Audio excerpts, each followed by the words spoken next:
Welcome to my video about Red Pitaya and Jupyter Notebooks and sensor dashboards. I'm sorry it's so long since the last video, and you'll notice that I've taken the product placement notice off this video because originally I bought my own STEMLab board and a vector network analyzer and logic analyzer modules, and then Red Pitaya sent me some more products and I put a notice on them, but the videos and projects this year have been for my own learning and because I want to learn about software-defined radio, so I've taken the notice off. So today I want to look at my little project that I made about indoor air quality, and it's got a lot of volatile organic compound sensors. So I'll go into more details on them later, but just to look at what they look like on the desk. And I did put them in a line in a kitchen roll tube, so I can put the particle sensor first and then the volatile organic compound sensors afterwards. I've just taken them out so you can see them. I'm running this on a STEMLab 10125. I chose the 10-bit one just to show it runs on limited resources.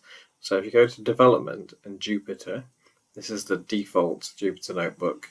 If you go to file and then open, then you can open my notebooks. So I've put all my details on GitHub.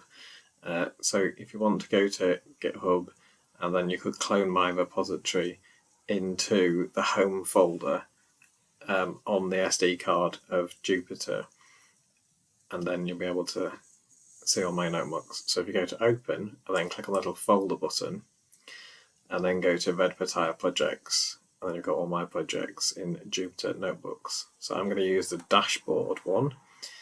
So I've got lots of different sensors, which I'll go into later in sensor examples, and there's more details. But if you go to my projects page and the documents, then here there's a diagram that shows how it's all connected together. So I've got blog posts for my different projects, and this one shows how my board is set up.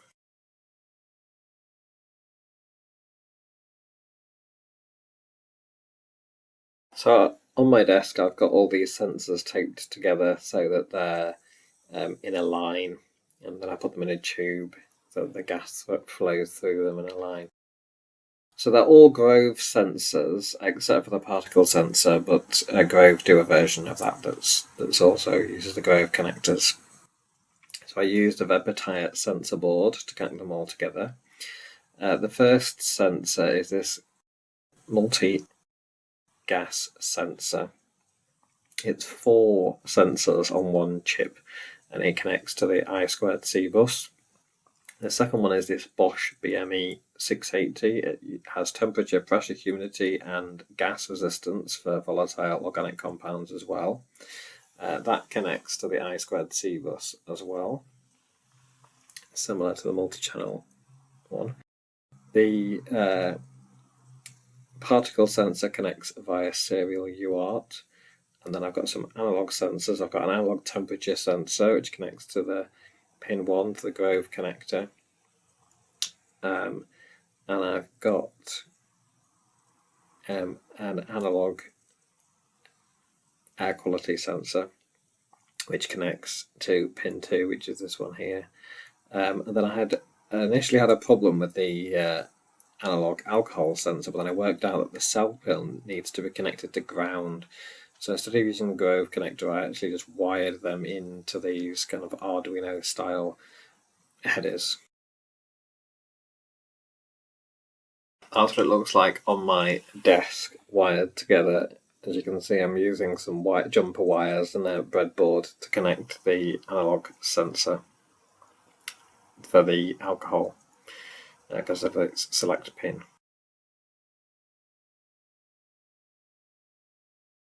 So back in my notebooks, the sensor examples for each of the sensors I've got a separate notebook example. The PMS 5003 particle sensor, I've used the PyRomy libraries as a starting point because they're already in Python, which was useful. If you can find a Python library for your sensor, it'll make it a lot easier. For the multi-channel one, I used a seed grove library, although I ported it into Python because it was in C++. PyRomy had also created a library in Python for the Bosch BME 680, so that was quite useful as well. I made my own library to tie these all together called Collect Air Data. The Collect Air Data library brings together all the different sensors and it creates a data structure for all the data to go in. So I use all the standard libraries. I use IPython widgets, and I also used pip to install the serial library and the Jupyter Dashboards library. And I'm using matplotlib, pandas and numpy to do all the data processing, similar to a lot of Python examples in Jupyter Notebooks.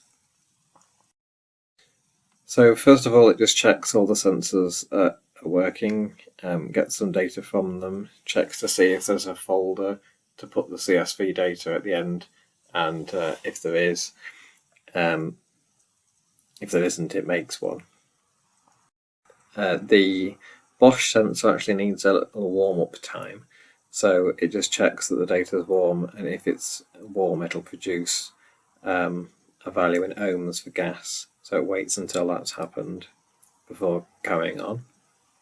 Then it creates some buttons to reset. So the volatile organic compound sensors don't really produce a fixed value. So we use a ratio against the initial starting value for them.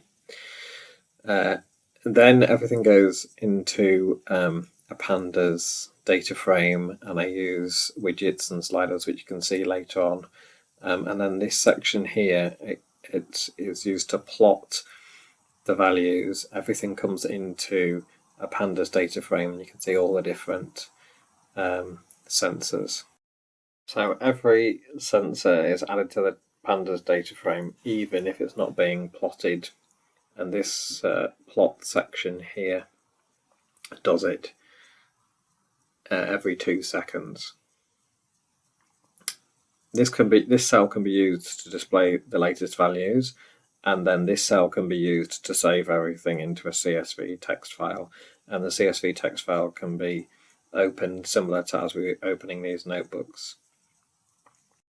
If you run all of this, it initializes all the sensors, and then starts drawing the buttons, which you can click, and starts drawing the plots and the widgets.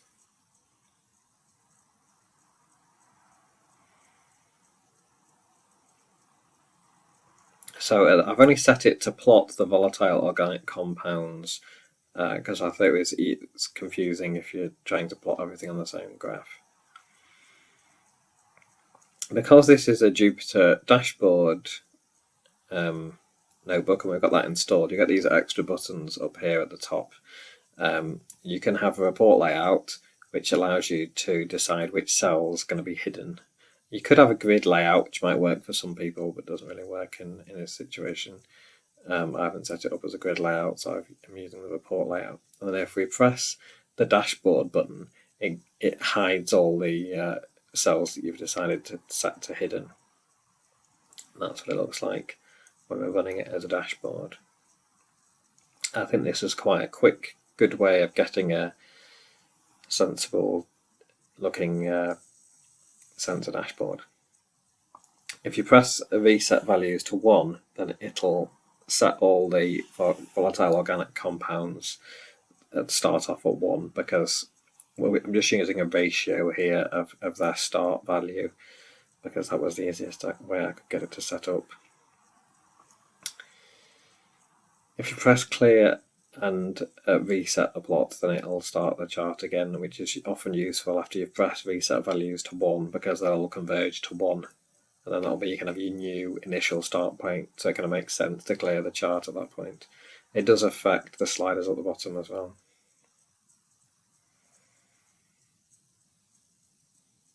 So you'll see it looks a lot cleaner after we've reset it. The sensors that I'm using do take a little while to warm up. They can take about, well, we'll give them at least 10 minutes to warm up. So all the data is now put into the pandas data frame. So here I've just put in underneath the sensors some essential oils, they're eucalyptus oil, and you can see all the volatile organic compounds have all gone up a lot higher than their initial ratio of 1. The different sensors react differently to different volatile organic compounds. If lit a candle or burn something, then you could see the particle detector would increase its numbers quite a lot. If you go back to view notebook, then you can see the notebook with every single bit of code as it was before. And because all this is being added to a pandas data frame, if you run this cell here, then it saves it as a CSV file and just saves it into the CSV data folder.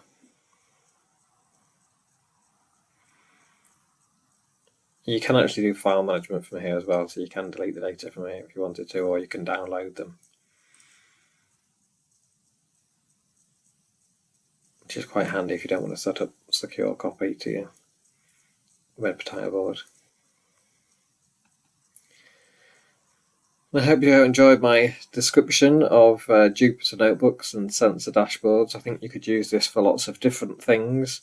I've just shown the slow analog inputs and digital inputs, and I didn't have an SPI sensor, but you could use SPI as well. And that leaves the fast analog and digital inputs free as well. You can see here that after I've taken the eucalyptus oil away, the volatile organic compound sensors are returning slowly back to their normal position, but they do take a while to respond, these sensors.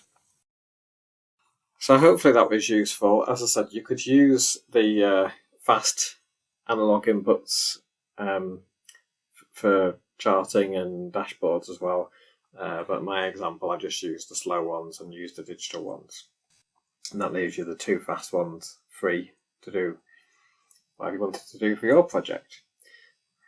Hopefully my new videos will come up faster than they were last time, and it won't be almost 2 years to the next one. Hopefully I'll see you sooner than that. Thanks a lot. Bye.